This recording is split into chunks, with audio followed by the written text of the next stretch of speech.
Okay, so this wire runs from the inside of the car up through here, through the side of the door, and into this battery. And it's secured with a screw-in clamp. So wires connected here, power from the battery runs all the way back over to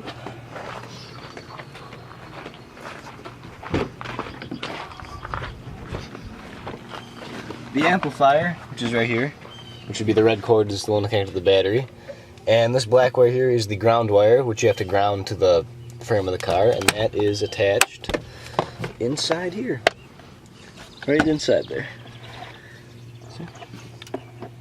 And then these speaker wires are hooked up to the amp. The amp amplifies the current, and these speaker wires run all the way back to the speakers. Okay, so there are three parts to each of these speakers. There's the cone, which is the part you see, it's right here. There's the electromagnet, and then there's the normal magnet. Now, it's powered by an alternating current, which means instead of being a constant flow of electricity, it just switches back and forth which way it's flowing. And that electricity that goes to the electromagnet, the frequency at which it changes back and forth, switches the polarity of the electromagnet, and that causes it to either be pulled towards the normal magnet or pushed away from it. And when it's pulled towards or pushed away from the normal magnet, it causes the cone to move in that frequency with it, so it creates different sounds and different wavelengths. Okay, so the sound produced by these cones comes in waves, and it's possible to amplify these waves using an enclosed space and different materials, which we will demonstrate right now.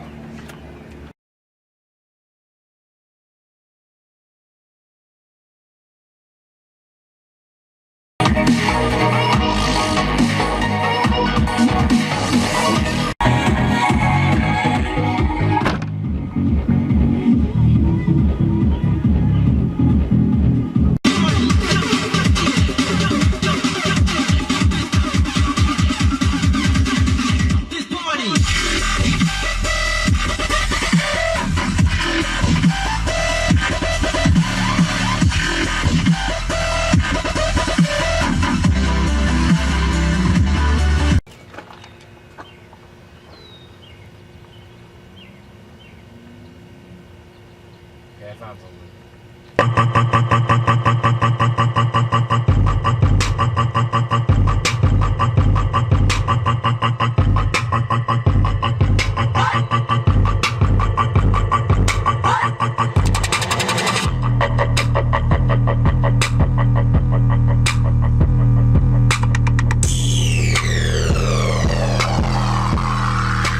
Lost it already!